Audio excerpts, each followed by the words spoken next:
Isang mapagpalang araw sa ating lahat, mga ka-5-9. Ang ating pag-usapan ngayon ay regarding sa anong kahalagahan sa pagsasaludo. Isang salot. Okay guys, yung kahalagahan ng pagsaludo sa isang tao. Sa mga baguhang gwardya, importante ito.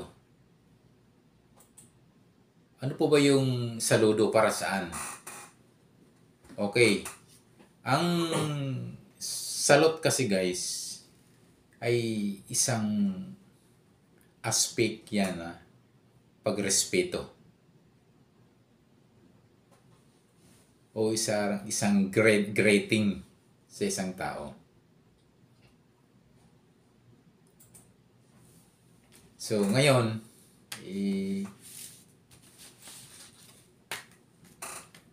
bakit kailangan at kailan gamitin ang pagsalot?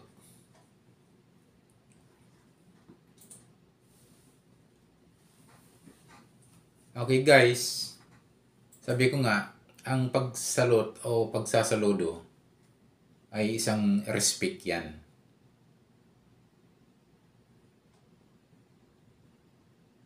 Hindi naman sinasabi doon na hindi ko naman kakilala yan. Bakit ko saladuhon yan? Isang bisita lang yan. Bakit ko saluduhan yan? So, yun yung lalo na sa mga baguhang gwardya, ang pagsaludo ay napakahalaga yan. Sabi ko nga, unang-una ay respect yan. Pagrespeto. Okay?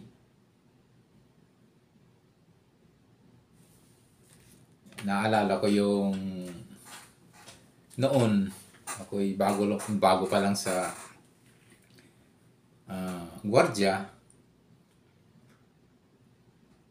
Minsan tinatawanan lang ako ng aking ka-5-9.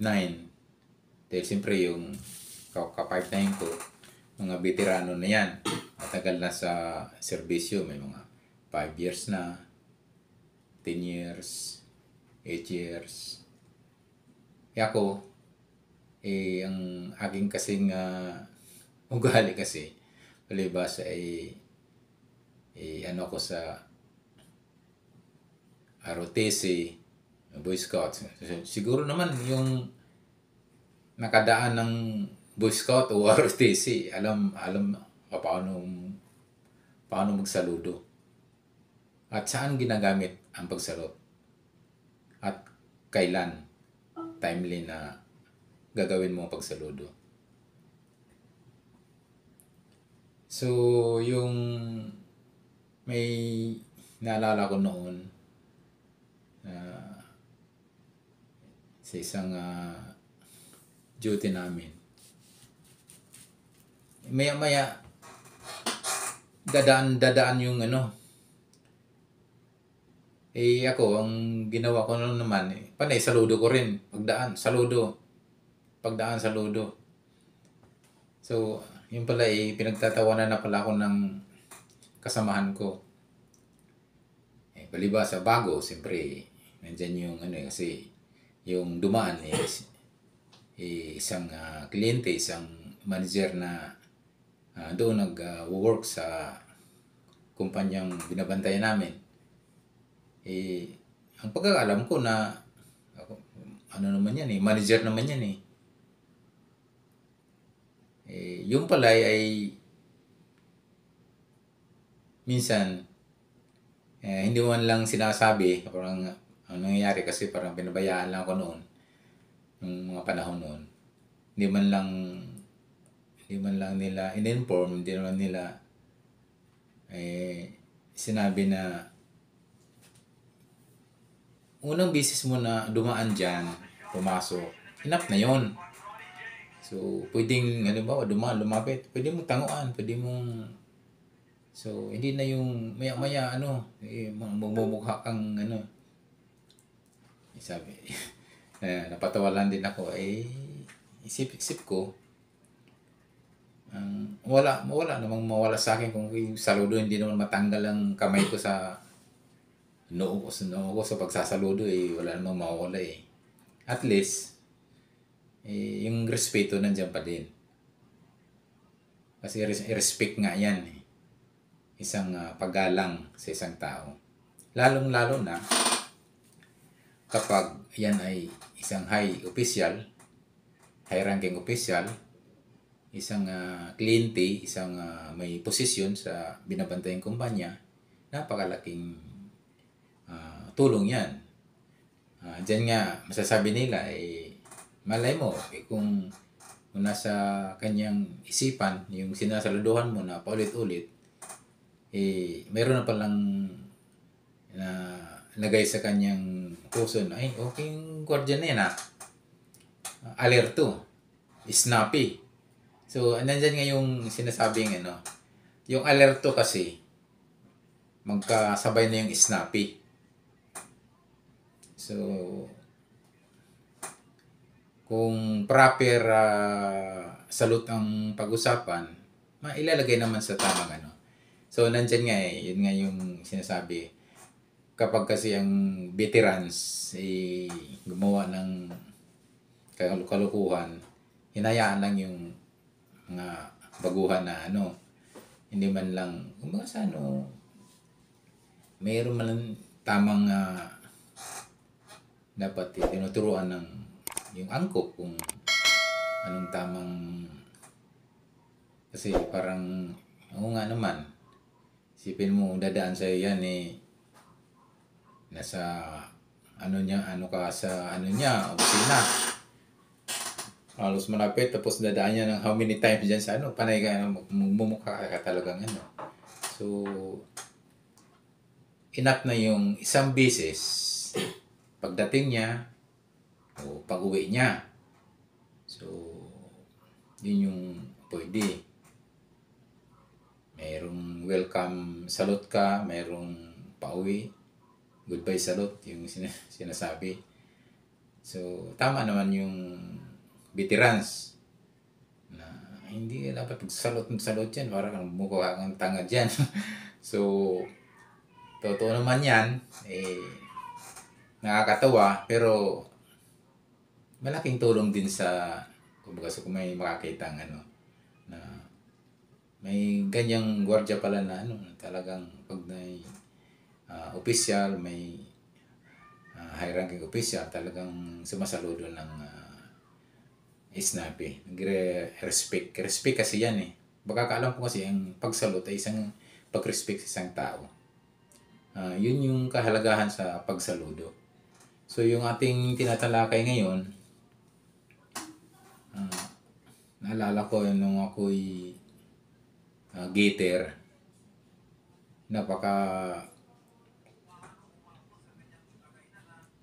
yung isang pwesto namin noon ay village. Isipin mo yung village, ang laman noon, puro mga mga villager ang yan. Siguro kung yung laman ng village, lahat ng sasakyan na lalabas, pasok, ay talagang lumalagatik na saludo yan. So, minsan siguro baka natatawa na lang siguro yung luwas, mga driver lang o baka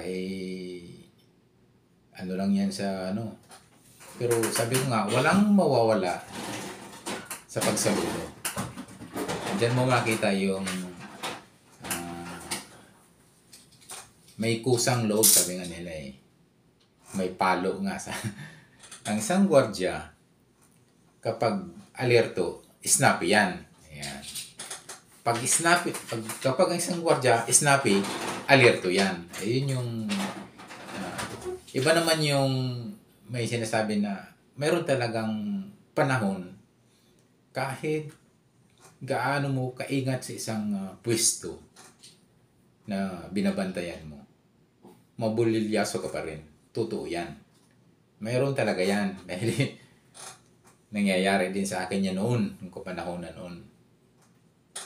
Naalala ko nga hindi ko lang na-reveal yung message, tanggal na agad. So, ganun ka, napakasimpleng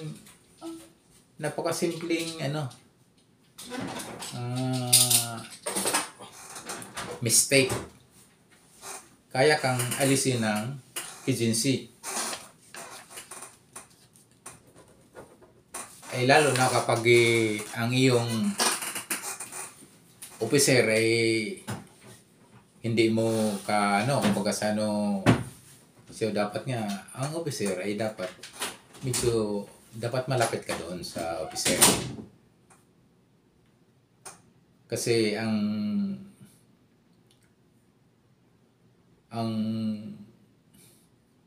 naalala ko talaga tuloy noon ang isang officer kasi mayroong tinatawag nila na may kanya-kanyang diskarte yan.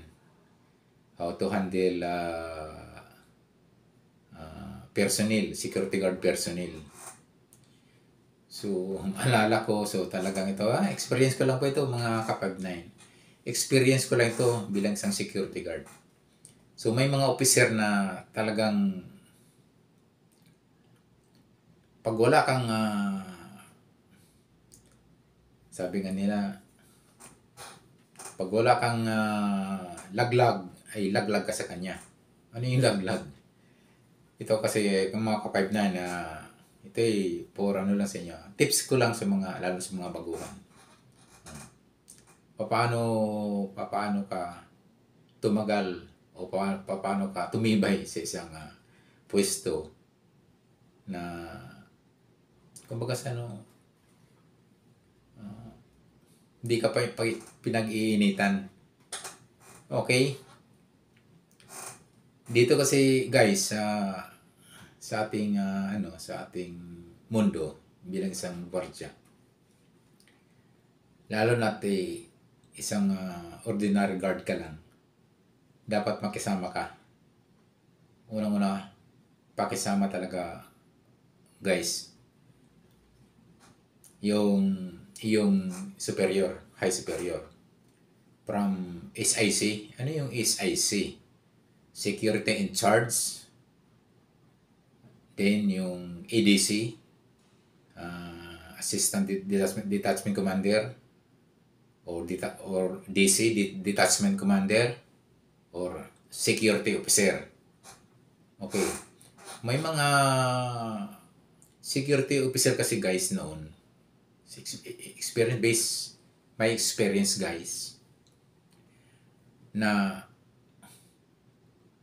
mayroon kaming mayroon siyang every payday laging may ninoy, laging mayroong 500. So sa mga baguhang gwardiya, makisama na kayo pag may maganyang officer. Kasi nga, kapag hindi ka sumama sa kanyang estilo, sabi nga, sumayaw ka sa isang tugtog. Kung ano yung tugtog, yun ang isasayaw mo. So guys, ganito yan